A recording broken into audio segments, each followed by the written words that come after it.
Power Hour LSU. PHL, extra little bit of swag, an extra little bit of taste.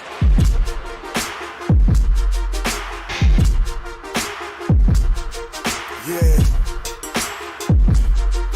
Man, I'm headed to the field. Terror of the tiger, I'ma always keep it real. Everything gon' get devoured, it's the power. LSU with Carter, it's the power. LSU with Carter, man, I'm headed to the field.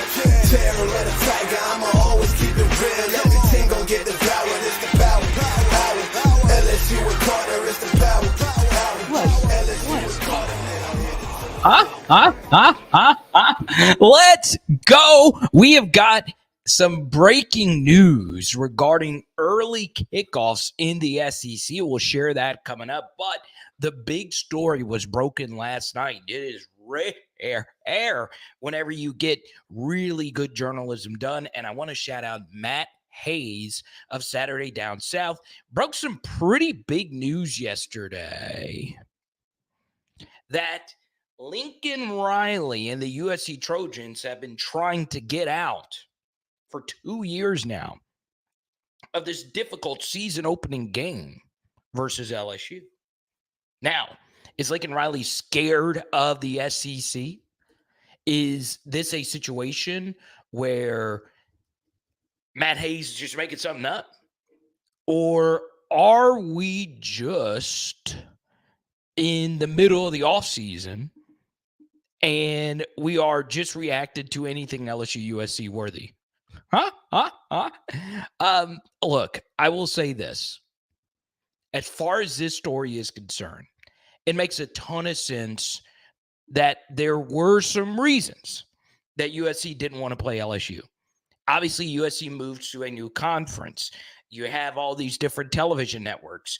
Obviously, the Big Ten is the Fox network, and the SEC is truly with ESPN. Now, it's not to say that LSU can't play season openers on other networks and vice versa. LSU kicked off versus UCLA on Fox just a few years ago. But what I want to tell each and every one of you, no matter who you are, no matter where you're from, this story is really good news for LSU. Really good news, because it makes the speeches for Brian Kelly that much easier. They are scared to play you. They do not want the smoke. You want to take it to them. There is so much to this game that we want to end. We want to end the stigma when it comes to season opening games versus difficult opponents. We want to show the world that we are not scared to play anyone, anybody, any place, anytime. And I have shared this multiple times, okay?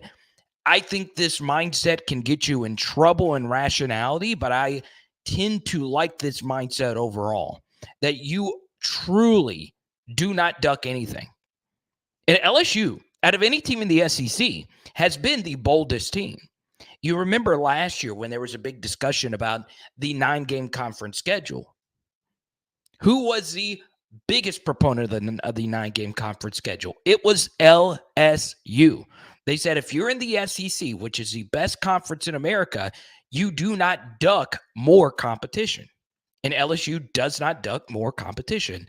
They have always, even predating Brian Kelly, scheduled some of the toughest non-conference games you'll ever see. And on top of that, the LSU Tigers have always had an equitable schedule, playing Florida every year as their cross-division rival from the SEC. So I like the fact that LSU has always been bold. They have always been bold. You've never heard anyone from LSU really bitch and moan about having to play a rematch versus Alabama, which was BS back in 2011. So LSU has always been a bold school. USC is a meek school. USC always complains. Well, back in 2003, we didn't get a chance to play LSU in the national championship game. BS. You controlled your own destiny. You should have won all your games. Or you should have beaten teams a little bit more and get into the national championship game. You controlled your own destiny. Yeah, the playoff system at the time sucked, but I don't want to hear all the moaning. USC has always been a school of moaners, complainers. But the bottom line is this is great news if you're an LSU Tiger. Great news. This sends a jolt through that locker room once they learn that USC does not want the smoke. Now, I'll be honest.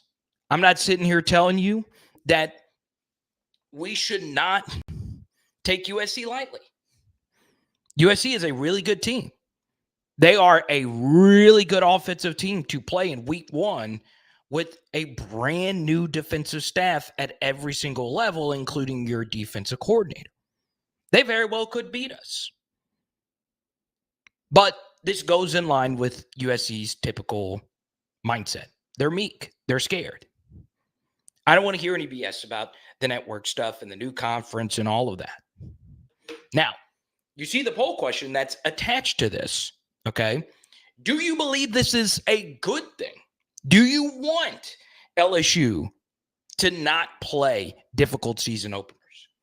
I will tell you that LSU had a very strong case of getting out of this game versus USC. They had a very strong case. Because if they would have gotten out of the game with USC, keep in mind, they still had one more out-of-conference Power 5 game to play versus UCLA. So they would have met the requirement of playing a difficult out-of-conference game versus a Power 5 team. Now, UCLA is going to suck this next year. But LSU would have been perfectly sound to acquiesce to USC's alleged demands for Matt Hayes to get out of the game. But Brian Kelly elected to not do that. Sure, it is true that LSU is getting a nice $5 million check to play in this game versus USC. But they would have made a lot of money if they would have just scheduled another home game and, I don't know, put Southern back in there, put someone else in there. It would have made sense. But I'm telling you, and I've said this, I will stick with it. I think Lincoln Riley's burned out. I do. I really, really, really do. I have heard that he is not a first one in, last one out kind of guy. That's not really his MO. I like the defensive coordinator hire that they made. It weakened their rival as well, bringing D'Anton Lynn from UCLA on over. I think their defense is going to be a handful. They run a lot of simulated pressures. They have produced some really good defensive players, including one that was in the first round this past year. So, yeah, I mean, UCLA's defense, or USC's defense, D'Anton Lynn's UCLA defense that's now with USC, they're going to be better. They're going to be better. I mean, it's no ifs, ands, or buts about it that Alex Grinch was terrible. But I will also share this side of it. As much as I do like the fact that LSU is bold and that they aren't afraid of scheduling difficult out-of-conference games, the truth is college football has never been about who you beat. It never has been, and it never will be. If you are a Power 5 team and you run the table, you likely were getting into the playoffs, obviously before this past year's all-time screw job by Florida State. And Florida State, by the way, did play a tough out-of-conference game versus us. But the truth always has been in college football. Who you beat doesn't matter as much as who you avoid losing to, or just avoiding losses in general. Nobody cares about season opening victories. I hate that about the sport. I have always said that in sports, and I went on a rant about this when Pegasus, who I think is in here now, asked me a few days ago, what's my hottest sports take? I won't go into that again, but I have always said that we should celebrate college football's great regular season even more. And we should celebrate teams that schedule difficultly. That's why I have not been overly critical of Billy Napier. That's why I've not been overly critical of Shane Beamer. They schedule too tough. compared to their talent level and program expectations. Scheduling tough, no one gives you credit for that. They only care what your record is. If we truly cared about who you scheduled, you would begin to see the fraud that is the Kentucky Wildcat football program. It is the most fraudulent program in all of college football. I spent a month researching this last year in a Power Hour SEC deep dive that nobody watched. So it further proves that nobody cares how soft you schedule your schedule. Okay? I do, because I factor in nuance to all of my analysis. But ultimately, nobody cares. Ultimately, they only care about who you do not lose to.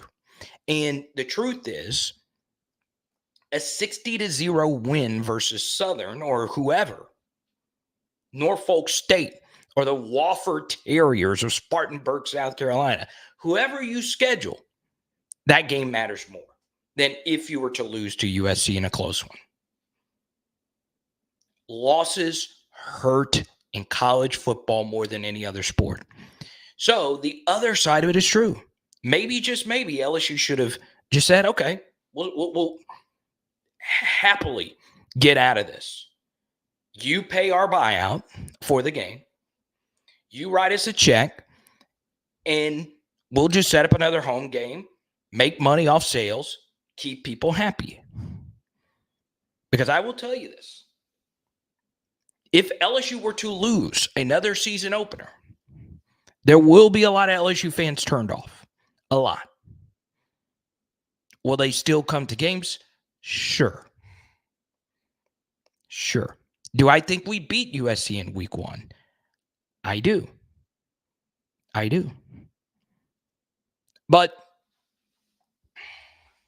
the bottom line is whether or not you like the season opener versus USC, whether or not you get excited about USC being scared, whether or not you hate Lincoln Riley for the LSU situation, which we can get into a slippery slope argument. Was Lincoln Riley ever really involved with LSU? I have my own theories as to what really happened, but that's not here nor there.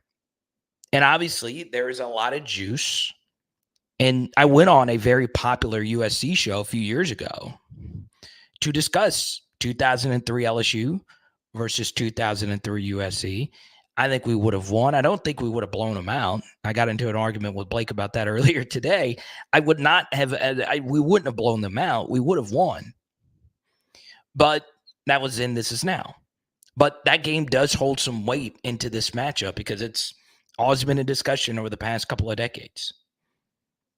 I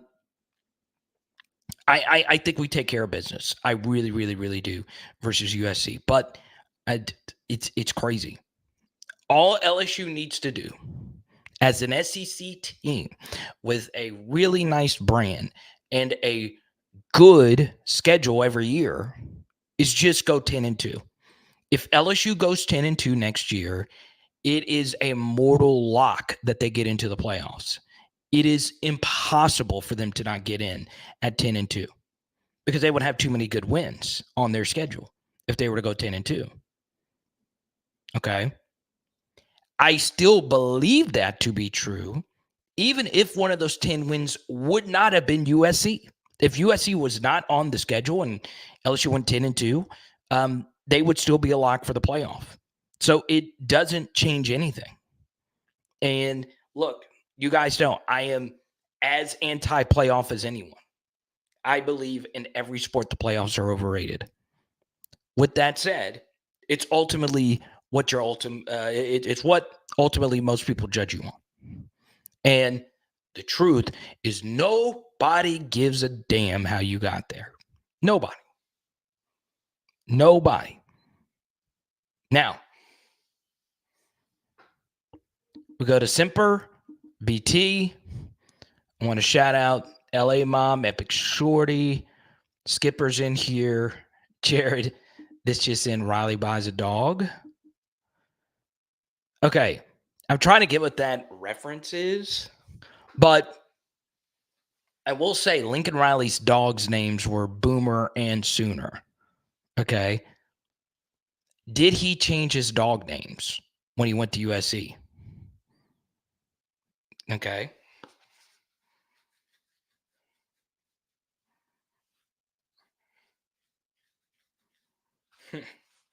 If I were to rename Lincoln Riley's dogs, I would name them Trojan Man. That's what I would have done. Huh? What better way to protect your household than by naming your dogs Trojan Man? You get it? Get it? Anyway. Fight and on. But yeah. I want to move on to the early kickoff breaking news. Okay. So earlier today, we'll talk about the NCAA video game reactions. There was a lot of people that got to play the game and they were put on hush for a few weeks. And today, all the media that got to go play the game got to publicly speak about the game. Okay. So we'll talk about some of their reactions. However, I want to share with you something, especially if you go to games, that matters quite a bit. This is via Chuck Dunlap. Okay. And here is the media room. Oh, man.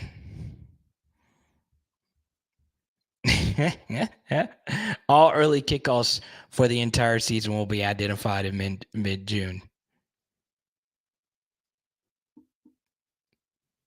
Yo, huge news. Huge news. Okay. So, as many of you know, it is only May. June is coming up. But what that news essentially means, okay, is the college football schedule will mostly be decided before the season even begins. Okay.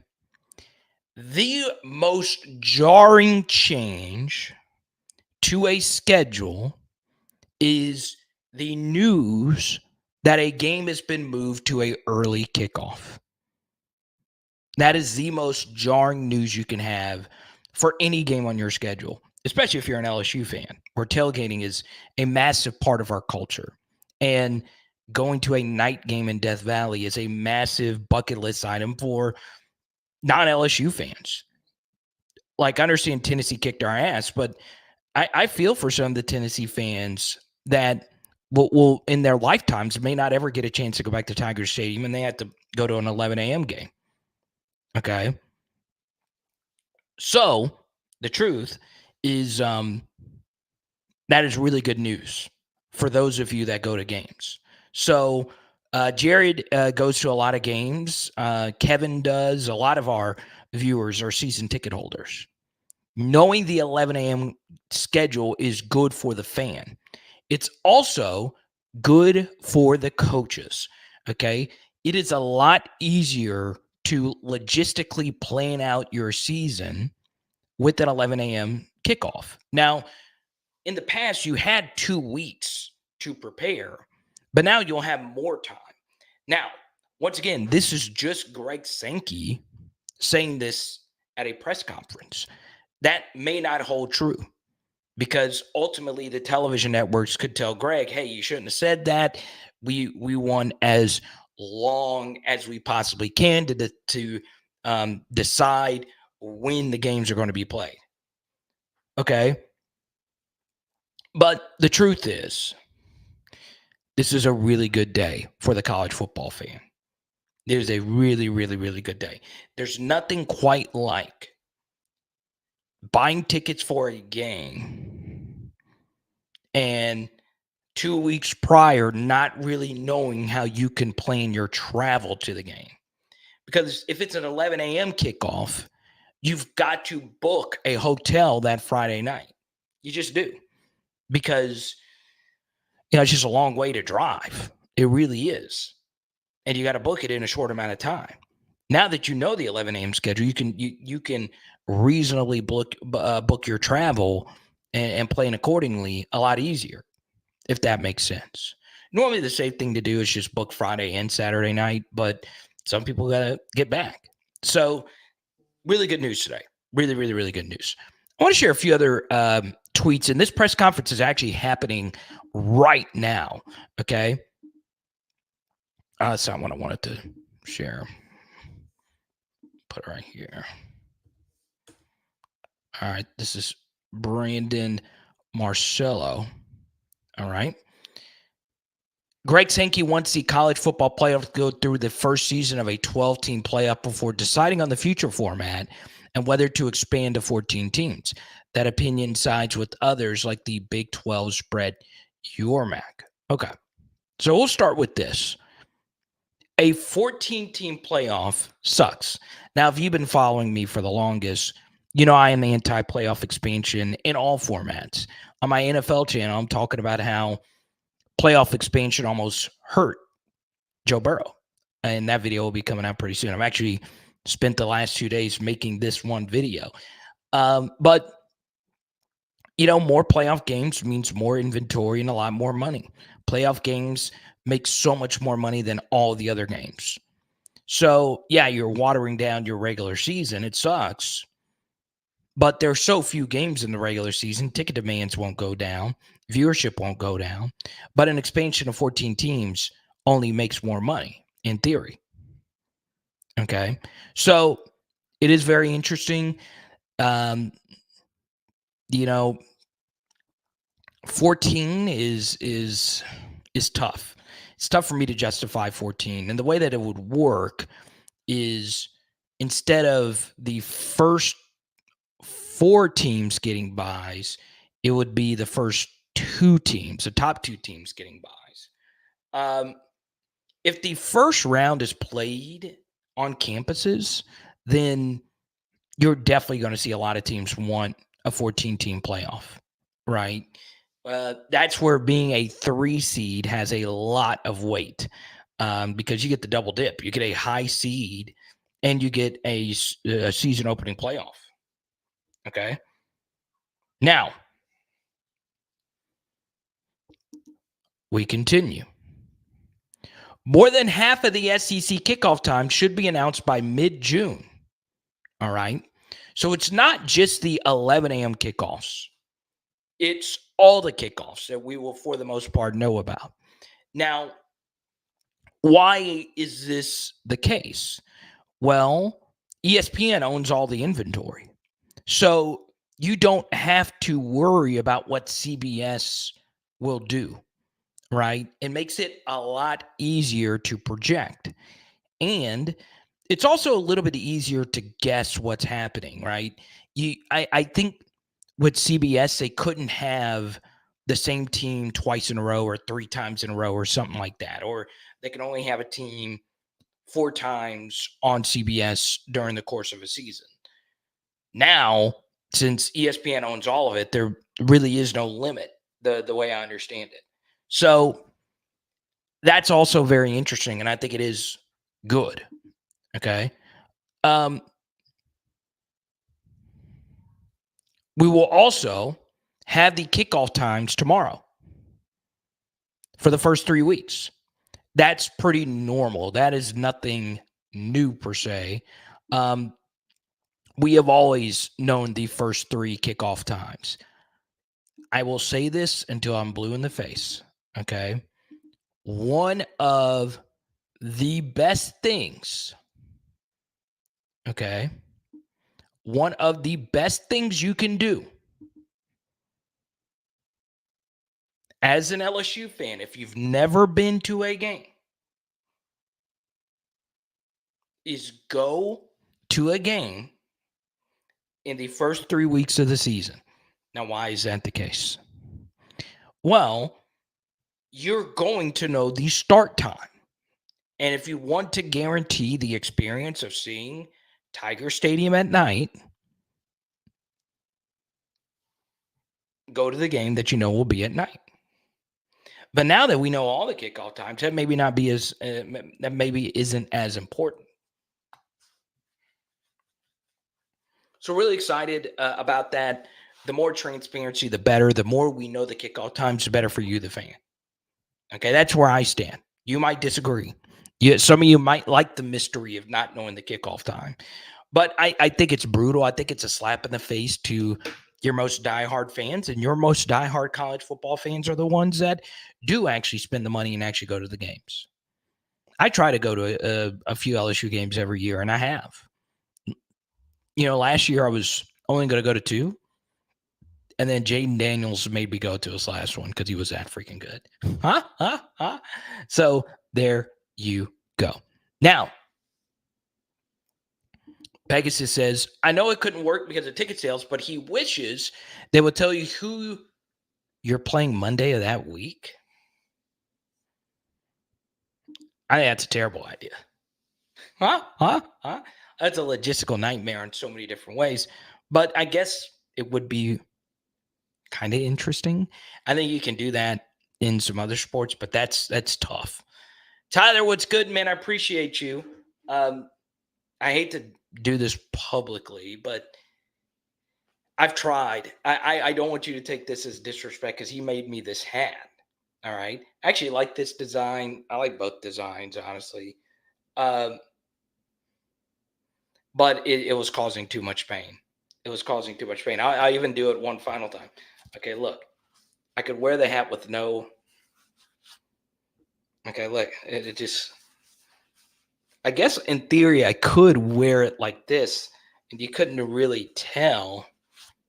It's still too tight, even when all the things aren't there. So watch, I'll put this on, and watch this. See a red mark right there?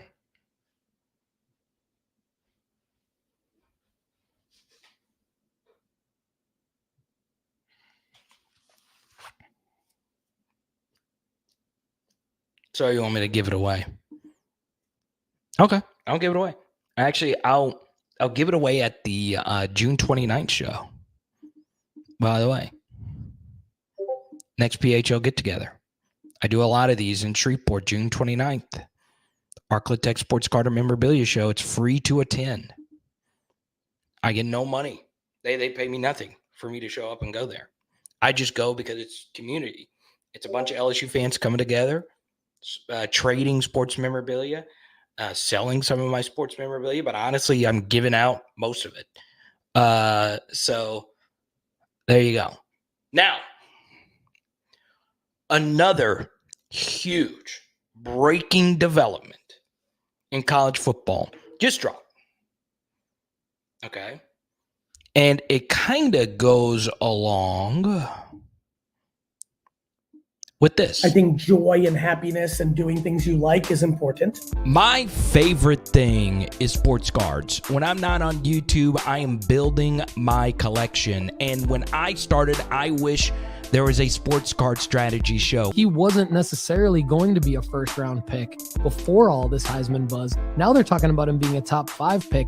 Paul Hickey and the team at nooffseason.com personally helped build my Jaden Daniels collection, and they're looking to do the same for you. Just check them out on social media or nooffseason.com. All right, so sponsorships could be coming to the fields that you play on. This is a pretty big no-brainer for me. Schools should be able to make money off their fields. There should be sponsorships allowed on the fields. Okay? It really doesn't take away from the viewing experience. In fact, most high school fields have sponsorship logos on the field itself. So that's not really anything that would affect you. Now, what would change are the patches. So the patches on the jersey would change some things. Okay. Do you want an LSU uniform that also has the sponsorship patch on it. I'm telling you right now, sponsorship patches, do they really change the way you watch the games? Not really. Not really. It's honestly pretty normal. There are more sports that exist on the planet that have sponsorship patches on the jerseys that don't. Okay. The NBA implemented sponsorship patches not too long ago. I could see it coming to the NFL. All right. We see it obviously in other sports internationally. Soccer has always had sponsorships on their jerseys.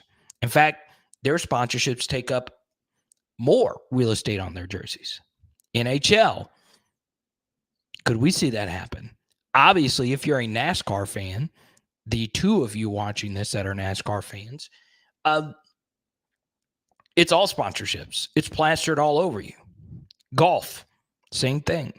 So I don't know. Maybe some of you dislike that. But honestly, any way to get more money pumped into your program is what you want. Something else that makes jersey sponsorships a little bit more valuable for college sports is that there is no salary cap. So if there's no salary cap, you really need as much money as you can get. Okay. So it's interesting. It's interesting.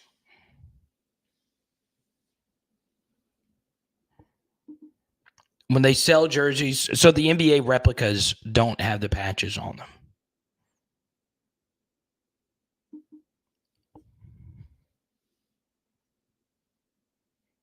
Maybe so. Maybe the hat I need to wear on all live streams. This is the only one that comfortably fits my fat head. My Pelican. That thing is a thing of beauty right there.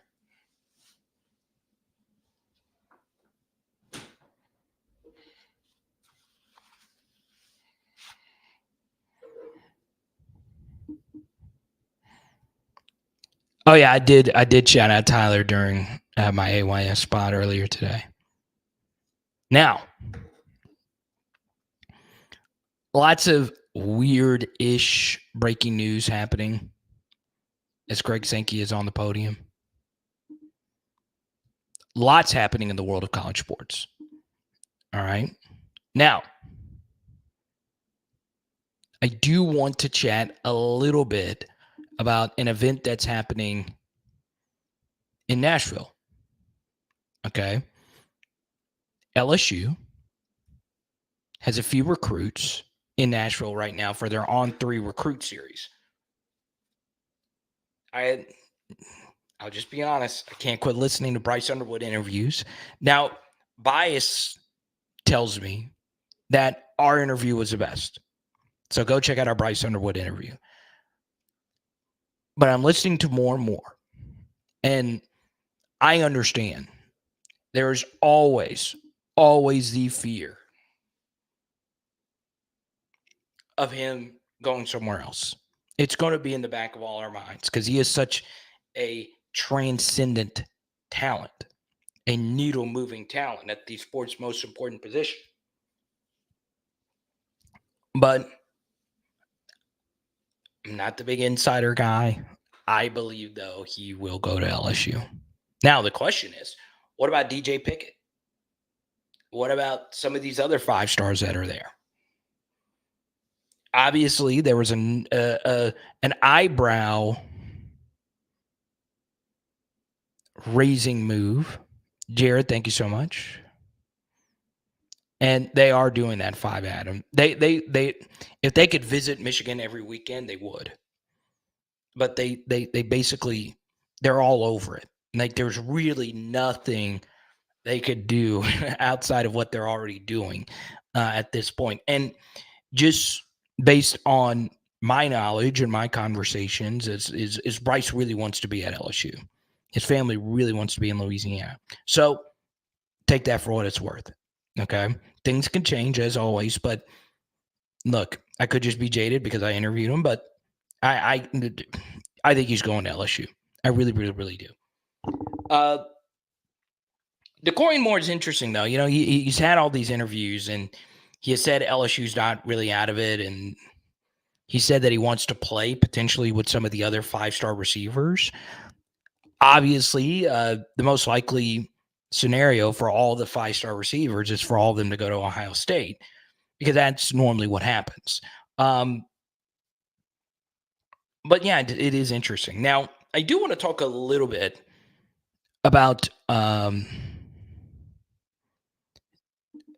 DJ Pickett. Chavis Jackson is at Miami, and he's recruiting DJ Pickett. Man, I will I will say this till I'm blue in the face. I would have loved Chavis Jackson to be a part of our last staff year. I would have loved it. I think he is a rising star. But I didn't get my wish. DJ Pickett he's got a PHL ban. I know that. I gave him one at the spring game. I hope DJ Pickett picks LSU. He's good. He's really good. Okay. We go to Roby. I'm driving through Birmingham with an LSU tag on my truck. Holla. You know what they say? Don't text and drive.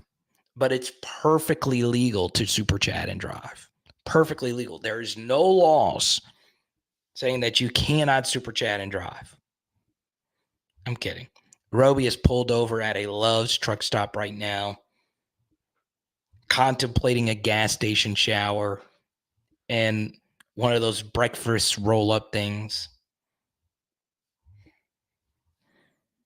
Have you ever gone into Love's and seen their collection of Bluetooth headsets? Holy crap.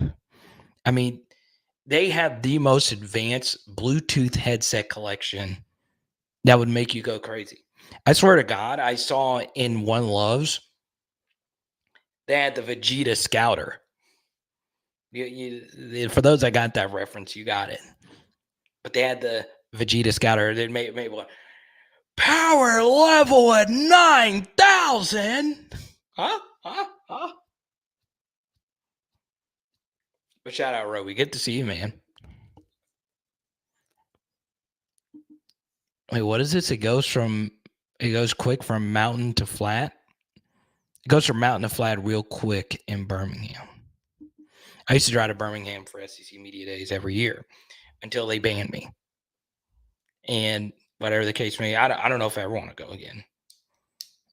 I would love to go back, though. But my heart will forever be shattered. SEC Media Days was a big day for me. I'd go all out with my interviews, my content. I'd be the first one in, last one out.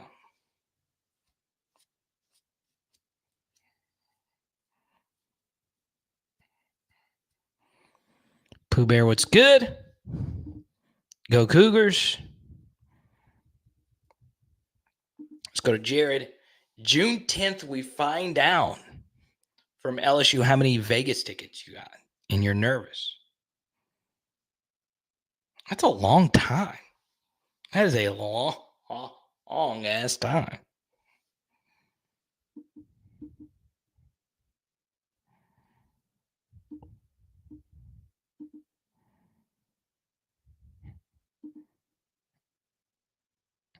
Jared says I could live without Birmingham. I couldn't. I like Birmingham.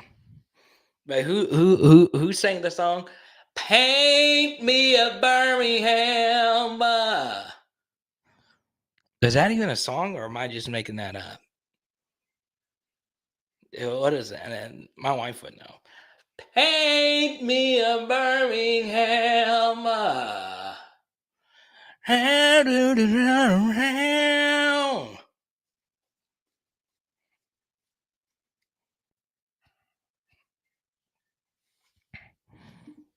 Yeah, you're just you stop to show your son where he will play in the future.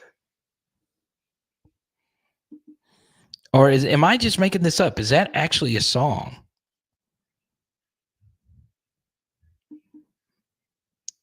Okay, so Tracy Lawrence, that's who sang that song. So it was a thing. It's Tracy Lawrence is probably the most 90s country artist ever. Him or Joe Diffie, either one. Hey, yeah, I was like, man, I've been out of country for so long, but I remember that song. I don't even know what is he when he is singing that song. Is he talking about Birmingham, Alabama?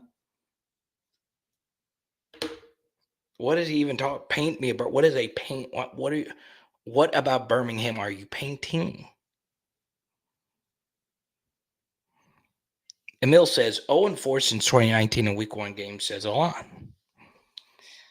Yeah, I mean, look, it just comes down to your philosophy on things. Like we said at the very beginning.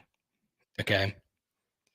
Is it smart to start the season with a weaker team? Yes. It is. It's smart. You want to play a weaker team to start things out. It drives me crazy though about analysis. It really does, because no one ever factors that in. The only 2 teams that are the only 3 teams I believe that lost last year in week 1 were the only 3 teams that played Power 5 teams.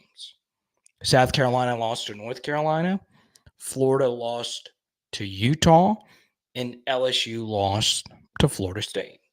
You know what's funny is nobody gave a damn. Okay? Go look at SEC analysis at the time. Everybody on SEC Network, all the SEC analysis was, well, so-and-so won their game and so-and-so lost their game. Nobody ever mentions that. No one gave LSU, Florida, or South Carolina credit for playing someone difficult.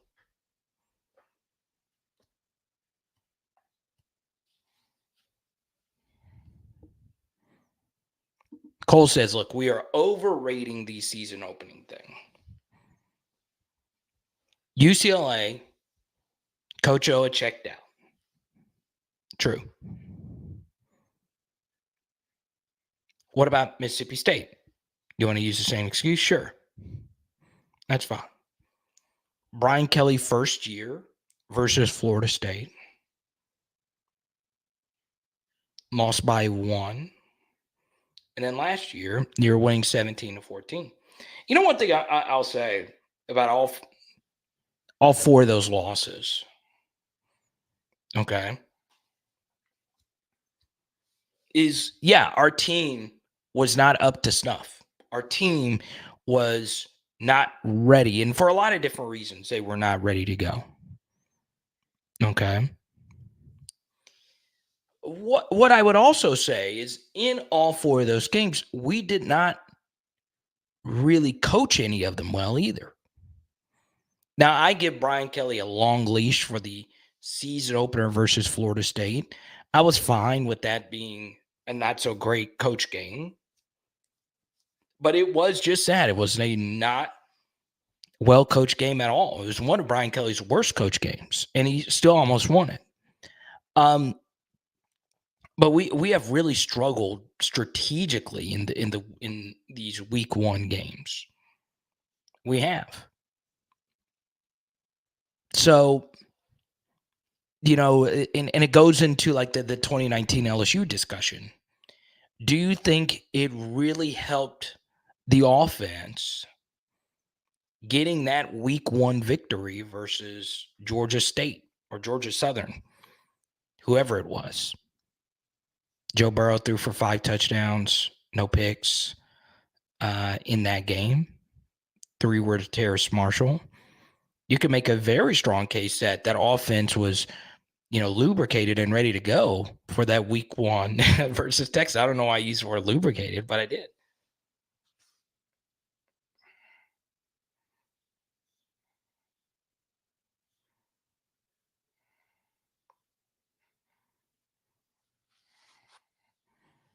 Yeah, send it to me because that's basically what our Patreon breakdowns have been about, including, and I don't know if you saw this or not, Emil, we dropped a deep dive on Monday on the 2020 recruiting class. That was one of the best recruiting classes ever at LSU, and it stunk. It stunk. I mean, baby diaper stink. It got really sour really quickly. Okay. Now I have looked and I have seen all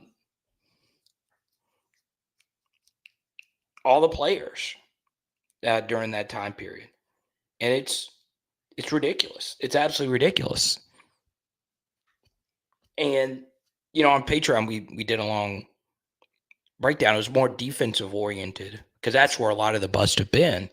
But like, if you really, really want to see something that's just insane. So I've been doing some studying on Georgia's program, and I dropped a pretty detailed deep dive on one of their recruiting classes, the 2021 class that had Brock Bowers in it. And like, Brock Bowers gets all the headlines in that class, but there was a lot of just good players, just really, really good players. A.D. Mitchell was in that class, Kwame Lassiter, Amarius Mims. There were just good players, guys that were top 2 round draft picks. It's insane. It's really insane. Like, I don't know why LSU has had so many of these players not work out. I will say it's just a lot easier to check out with the transfer portal, but I don't know. It's breathtaking. It is absolutely breathtaking. Like, let's just use John Emery for an example. All right. Obviously, John Emery is an Orgeron era guy, and there was academic stuff along with it. But what's interesting is even if you strip out the academic stuff, there really had never been a 5-star running back at LSU that didn't work out. Like, all of them practically worked out. And he was the first that didn't. And in his first 2 years at LSU, the way I understand it, there wasn't any games specifically that he was suspended for, and he really didn't do anything. It was a lot of injuries, and TDP beat him out, and so on and so on. That's just the tip of the iceberg of a lot of really good athletic profile 5-star recruits just didn't work out. So it's insane. It really, really, really is insane when you look at the data and you see, wow, like this is crazy. It is absolutely crazy. Now, I will say, Emory did show up for the Bama games. He did have some big moments in the Alabama games. And the Auburn game on the road in 2022, we don't win that game without him. I mean, he was crazy in that game. But yeah, I don't mean to single them out. There's a lot of these. Okay, there's a lot of these. Like, it's crazy. And a lot of it is bad defensive coaching, but a lot of it is also just bad luck. Like, the hit rate of your 4-star recruits to precipitously fall 70, what was it? It's in the Patreon breakdown. 75% to like 37% is crazy.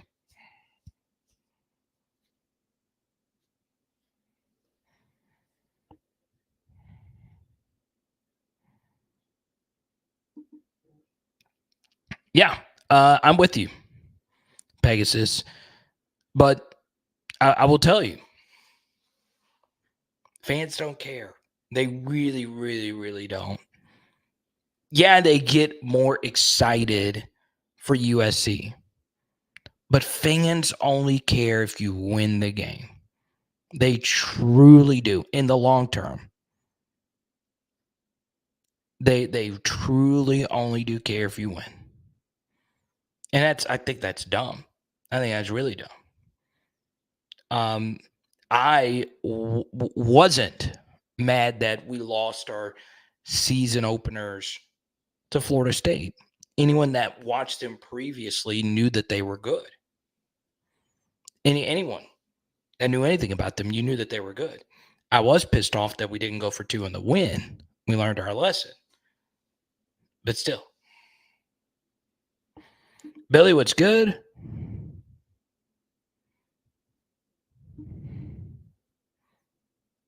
UTSA would be fun. That would be fun. Now, here's what we're going to do. In the next 10 minutes, I'll answer as many questions as we possibly can. If it is in your heart's desire, please super chat. Once again, first $20 super chat, sending you this Thaddeus Moss print.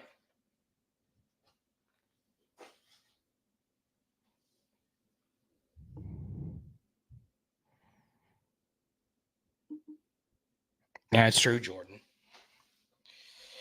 But times have changed. So, okay. We'll go through each and every one of those season openers. Obviously, the first 2 we chalk up to Ed Orgeron being, spent, if you will. But in the first game, 2020, it was just such a weird game. There was a huge distraction of the night before. Derek Stingley, I believe, wasn't available. I think he had to go to the hospital. There's nothing you could do about that, but it was a weird game, as many of you know. Then in 2021, we played UCLA, and they were just a better team than us. We were on the road, cross-country trip, and this was essentially a game. Max Johnson missed a walk-in touchdown at Trey Palmer in that game, and then our defense was our defense, right? But that UCLA team was loaded. I mean, Charbonnet, NFL running back, DTR, NFL QB. Dulcich had a big game versus us, NFL tight end. Kyle Phillips is still in the NFL as a receiver. Now, none of these guys are studs, but, I mean, they're good. And the UCLA defense, it is what it is. And then both these Florida State teams were really good. I mean, they were just really good teams. I mean, we lost to an undefeated Florida State team, and then we lost to another good Florida State team that had more continuity and all of that. So there's a way you can explain all those losses to a certain degree.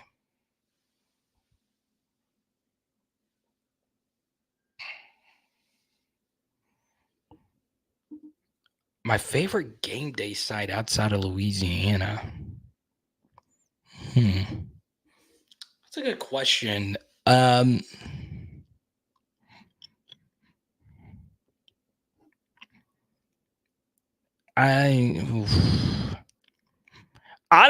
I would probably say Jordan Hare or Jordan Hare. It's a great place. It's a great place for a college football game. Their sound system's loud. Their fans are great. I just think it's so cool that that program is what it is with one of the best programs in the country in your own state. So, yeah, I'd go Auburn. I'd go Auburn. Really, really, really nice stadium. Really nice stadium.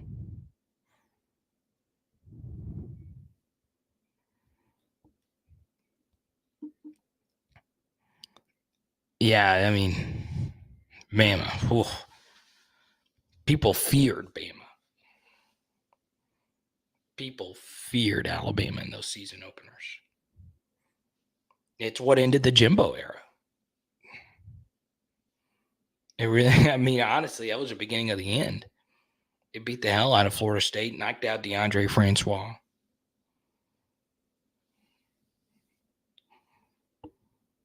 Neutral sites. What about Houston? NRG Stadium. That is a great place. I think I've been there for 2 different games.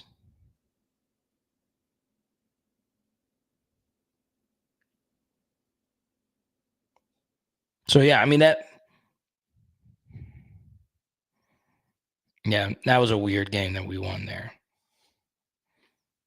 Also, Houston was part of our failure versus UCLA. Because of the hurricane, we had to play and practice at NRG, and one of our linebackers towards ACL on that turf. But I do like Houston Stadium. No.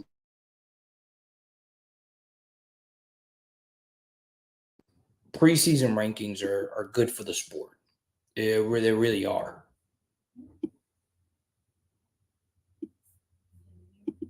Okay.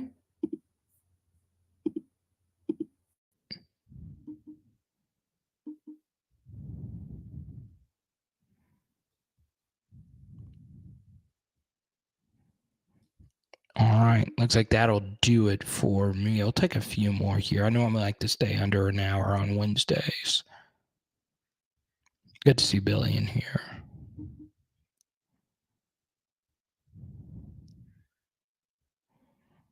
LA Mom? Yeah, it's true. And I don't think if they had played Texas week 1, I don't think it would have changed anything.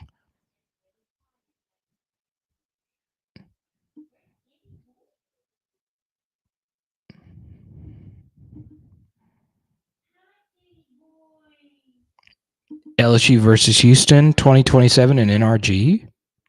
Let's go. Let's go. Now, I've heard TCU fans are brutal. Brutal. Shout out to Terrence McGee. Was huge for us in that game. Huge. Jarvis Landry as well had a great game. I remember the ending of the first half of that game was like wild. I don't remember exactly what happened.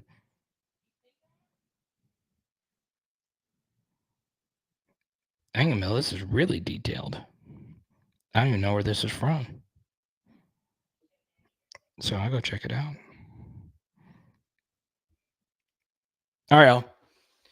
Our top super chatter of the evening. This guy showed out on y'all. He sent a super chat while he was driving. He risked his life to send me this $10 super chat. I appreciate you. And Jared, I appreciate you. It goes a long freaking way. It is Power Hour LSU. Boom. And tonight we are doing spaghetti and meatballs. Let's go.